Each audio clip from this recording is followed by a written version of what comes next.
Kirby Dance, a Kirby Creepypasta, created by Ultimate Comics Canada. It all began on what some people consider to be a perfect summer day.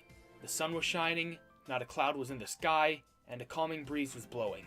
For most people my age, they would be hanging out with their friends or playing football or something. Me? Well, I had other things to do. Instead of going outside, I was checking updates of E3 on YouTube. You may call that being lazy, but it was just how I was raised. Being a part of a family of gamers has an effect on you. But anyway, I was looking at Nintendo's new releases when a pop-up appeared stating that my local game specialty store was having a BOGO, buy one get one free, on used items. At first, I was wondering how my laptop knew where I was, but then I remembered that, with the age we're in, it was common for pop-up ads to track where you were and what you looked at the most. So, after some quick thinking, I grabbed my wallet, turned off my laptop, and biked over to the store. After roughly 5 minutes, I finally got to the game specialty store, EB Games. This is where I spent most of my allowance. Hence why the clerk noticed me as soon as I stepped into the store. She started to talk about the BOGO offer they set, and how the get one game was free. But I told her I knew this already, and she nodded. I only had enough money to buy a used copy of Kid Icarus Uprising, near mint condition, so I took it up as part 1 of the BOGO. Now all that was left was for me to choose which game I would get for free. After looking through the whole store, one game caught my eye, Kirby Superstar Ultra, the last used copy there. I had heard great things about this game, and being a person who loves nostalgia, I found it to be a little bit of a treat. So I took it out, not having enough time to actually read the label and place it underneath Uprising, then walked over to the clerk. She scanned Uprising and put it in a bag, $30.95, the grand total cost for both games. She then took the other case and, as if struck by lightning, froze in that spot, looking at the cover for a few seconds, before turning to me and saying, "Are you sure you want to get this copy? The original owner said it was corrupted and gave it back. We never threw it away, so who knows if it still works or not." I nodded my head yes, and she looked at me a little longer, then scanned the game, all while muttering, "The customer is always right." Odd. She handed me my games and I headed out. And I could swear that clerk was doing a prayer when I walked out of the store, as if to ward off the evil spirits once again. Odd. Another 5 minutes later, I was back home and ready to play my games. Uprising sounded interesting, but after all the fuss that the clerk made about Superstar Ultra, it made me want to play the game more. I took the case out of the bag and realized that it was no ordinary copy. Plastered on its face was a sticker that said, "Updated version, new ability, Dancing Kirby, details inside." A new ability? How come I've never heard of this updated version before? I shrugged it off as a promo for that new Kirby game Nintendo announced and opened the case. The sweet stench of new game smell entered my nostrils and I took a long sigh of relief. The sticker wasn't lying about the details being inside. Much like Pokemon Black and White's Victini promo, a booklet lay where the manual was. It explained how to set up the ability to go into the game. First, I had to input a set coordinate of button pushes on the title screen. Up, up, down, down, left, right, B, A, select, start. The famous Konami code. Strange to see it in a Nintendo game, but it still sounded interesting, so I did as it told me. After entering the code, I heard the Kirby 1-up sound effect, and the screen went black. At first, I thought the game froze, but after a while, white text appeared on the top and touchscreen. The top screen read, "Enter code," while the touchscreen showed a text bar with a QWERTY keyboard and everything. I looked at the booklet, and it told me to input the code listed below, and I would unlock the dancing ability. Upon entering the code, the screens went white and resorted back to the title screen. I pressed start and went into the first save file and started playing the first minigame, if you will, of Superstar Ultra, Spring Breeze. At first, it seemed like everything was normal. The game worked extremely well, the graphics weren't just a jumbled mess, and the controls felt like I thought they would. But the one thing that seemed off was the enemies. They seemed paler than usual, and whenever Kirby hit one with a weapon, they would fall to the ground and some white thing would float to the sky.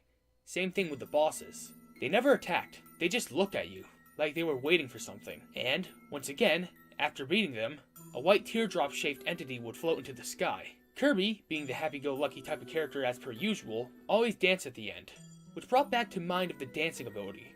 I had never seen it in the courses at all, so why add the code? Eventually, I made it to DDD's castle. Usually, there would be dialogue between DDD and Spear Waddle Dee, but that wasn't present at all. In fact, besides the enemies, nothing was to be seen. After roughly 3 minutes of going through the gauntlet of enemies, I finally made it to King DDD. When I stepped in, he was just standing there, his back turned towards me. He chuckled, and a dialogue box appeared. Foolish puffball. You never learn, do you? DDD lifted one flipper and foot in the air, leaving him to balance on one foot. Another dialogue box. You killed my minions, and for what? Just so you could end me too? His sprite then flipped to look as if he swapped positions of his feet and flippers, as if he were dancing. Well, no more. Today's the day you feel our pain and suffering. The sprite kept flipping over and over until he turned around. He was a ghastly white, large fangs stuck out of his beak. I could clearly see that something had happened to him. He started to inch towards me, still dancing like a psychopath. Then, he stopped and snapped his flipper. Those white things came down, started floating in midair, and they instantly transformed into ghost versions of the bosses I fought earlier. They, too, danced. DDD laughed heavily and said, Welcome to the club, Kirby, where you can dance to your heart's content. That is, if you still have one once we're done with you. King DDD pointed towards me, and the ghost bosses charged at me. As soon as they made contact with Kirby, the screen went black, and the death jingle played. The final dialogue box appeared. Enjoy your stay. I'll pop the game over screen. Odd. I remember making a stockpile of lives for this level, and suddenly they don't work? But that didn't shock me as much as what the game over screen was showing.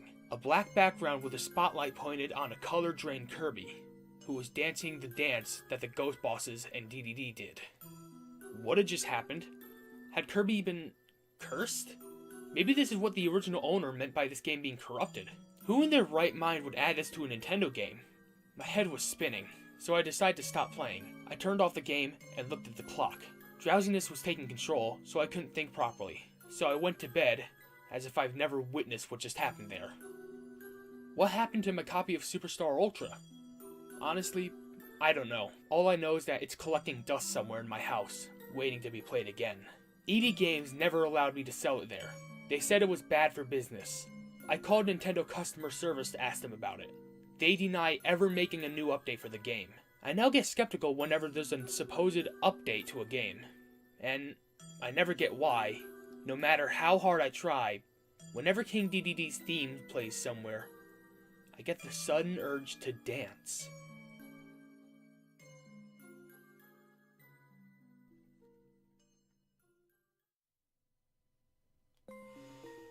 And that was Kirby Dance, a Kirby Superstar Ultra creepypasta created by Ultimate Comics Canada. Now, my final thoughts on the story? It's actually not a bad Kirby creepypasta. Of course, there are going to be things that I would like to change in there. Like, for example, I saw the word odd in response to strange things 3 times. And I think, at the very least, different words should have been used, like, strange or weird, something like that. Just like, I feel like it was just like an entire thing just being replayed over and over again. And like twice I could understand, 3 times I wouldn't get it. And also the only misspelling that I really tracked was the word prayer for when the clerk was praying. And luckily, as far as I know, I didn't see any like lowercase i's or like missing decimals, something like that. The grammar was not too shabby. It was really good, and honestly, it's a really good creepypasta. Now, honestly, I need to say, I don't consider myself a writer, so I can definitely tell a bad story from a good story, but only if, like, the flaws are obvious. Like, and a bad story can differentiate between, a bad story is not a troll pasta, just to keep that in mind. But this story, honestly, I didn't think was so bad. Of course, I thought, concept of, going to a store and getting some sort of game that, some person left behind is corrupted. Of course, that's a cliche by itself. But for Kirby pasta that's based off, a new ability in general, I actually think that's pretty creative. And I've never seen anything, about that concept yet. So, is it a good story?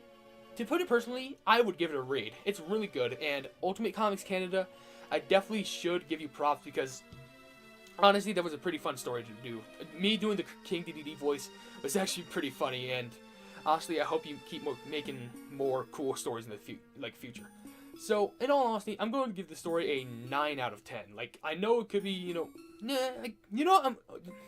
I'll keep it a 9 out of 10 since, I'm nice and there's not many Kirby creepypastas out there, considering I only made one story and it's Kirby Creepypasta myself. So call me biased, but I would have given this like 10. But the things like that small grammar downgrade, the multiple usage of the word odd, and just the cliche of not even just like finding a game in the store in general that's cursed, but finding a game in the store that someone left behind. Either left behind because they sold it or they just left it there. And it was also because that it was like cursed or corrupted or something. But still, honestly, it's a really good story, and I would personally recommend all you guys to read it. But that's going to be it for today. And my last creepypasta reading was, my last creepypasta reading was actually a couple of months ago. So be ready for more creepypastas in the future, because I want to get down and keep writing and keep reading and stuff like that. But that's going to be it from me today. If you did enjoy the story, please be sure to read it down below if you want to read for yourself. And also, give this man support. But also, that being said, please be sure to subscribe to the channel and like the video, for more content like this. And also share it with your friends if they are interested in Kirby Creepypastas and stuff like that. But above all else, I will see you in the next video. Hail the Hypenese.